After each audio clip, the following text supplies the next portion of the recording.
Local coverage you can count on. You're watching WKRG News 5 at 6.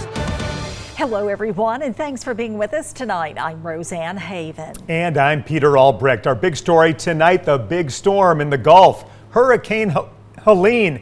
The storm is growing in power and it's headed towards Florida's Gulf Coast.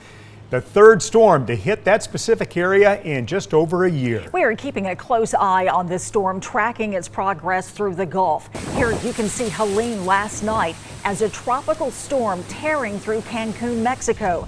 It's only gotten stronger since then and is expected to reach a Category 4 at landfall. And take a look at this. Explosive lightning streaking across the sky in the Yucatan, captured before sunup this morning. The lightning is flashy, but it's not the main concern with a storm like this. Life-threatening storm surges, flash flooding, and powerful winds are all expected when Helene makes landfall in Florida. Our chief meteorologist Ed Bloodsworth joins us now. And Ed, this storm is already strong.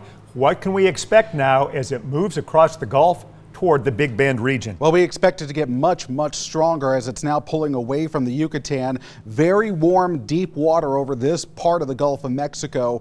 That combined with low wind shear, we're thinking this storm is going to rapidly intensify. Max winds are now at 85 miles per hour, still a Category 1 storm on the Saffir-Simpson scale expected. WKRG's Grant Skinner is up in the air right now with the Air Force Reserve Hurricane Hunters.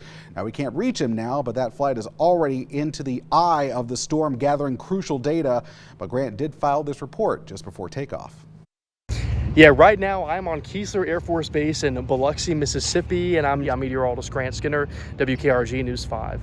And right now we are able to track that Super Hercules C-130 aircraft. They are about to, in fact, they just completed their second pass through the storm. And I'm going to pause this here. What I've noticed is that pressure continues to drop, now down to 974 millibars. So it's live data coming in from the hurricane hunters. So this tells me the storm is strengthening. They're going to make at least 2 more passes through the center of the storm before they start to roll back towards Biloxi. They're expected to arrive close to midnight tonight and make their landing. So again, well, can't wait to see some incredible video there from inside that aircraft in the days ahead. Florida Governor Ron DeSantis urging people to prepare and evacuate today. He issued a special warning to those on barrier islands and in low-lying areas to heed evacuation orders while they still can.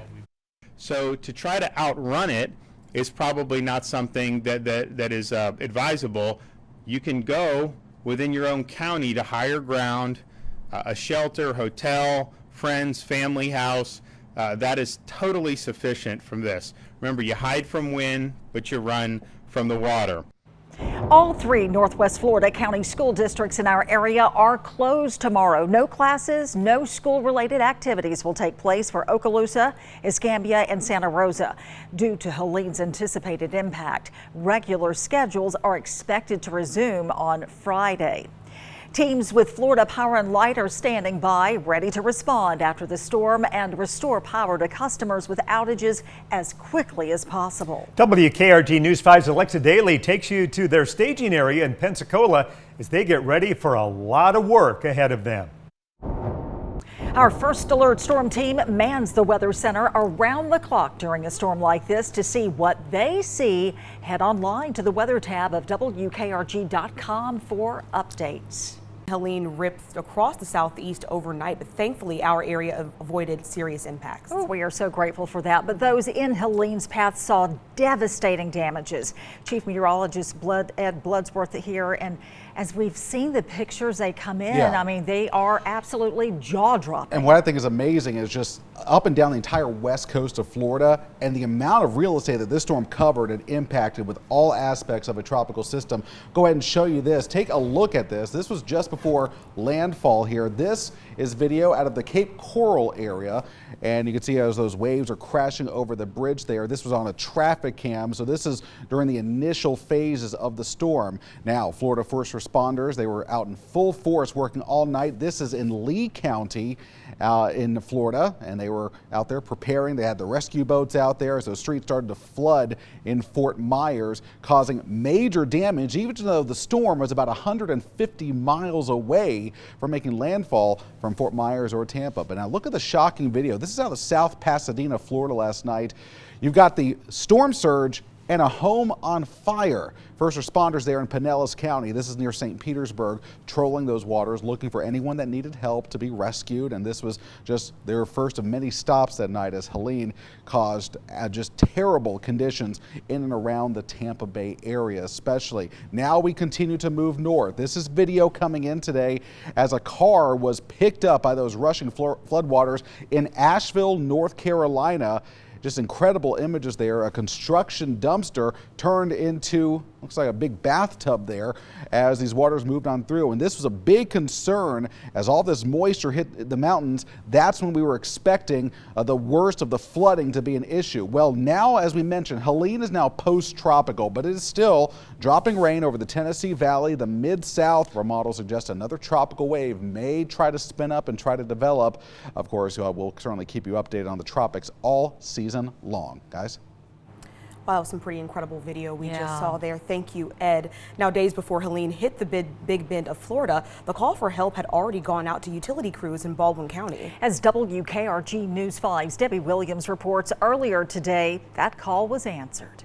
Tonight, we continue to cover the fallout after Hurricane Helene devastated the southeast.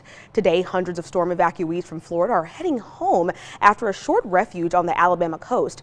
WKRG News 5's Chad Petrie caught up with travelers who are thankful they have something to go home to.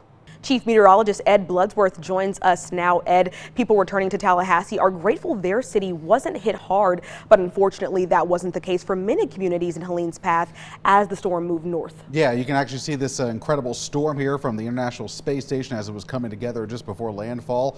And the reality is, on the Gulf Coast, especially the state of Florida, we were very prepared for significant impacts in the Sunshine State.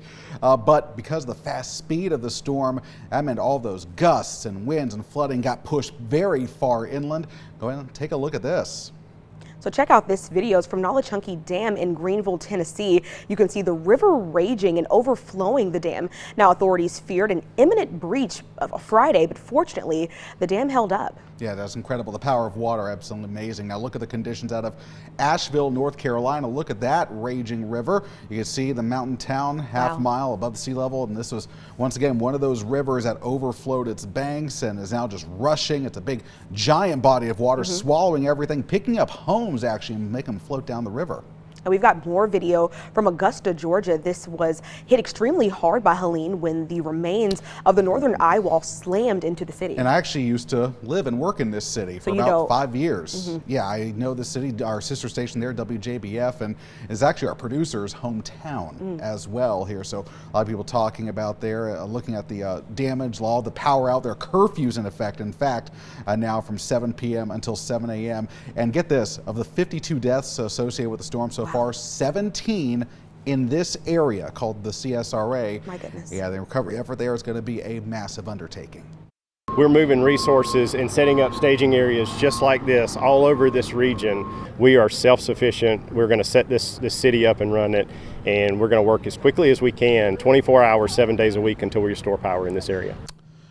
Obviously so much damage, a lot of manpower needed to restore it, and that's because the storm again maintained power and actually strengthened right up until landfall, spreading those hurricane winds all the way through the Peach and Palmetto states, Georgia and South Carolina. Now the last thing you want to hear is that we're watching another area, the similar area that we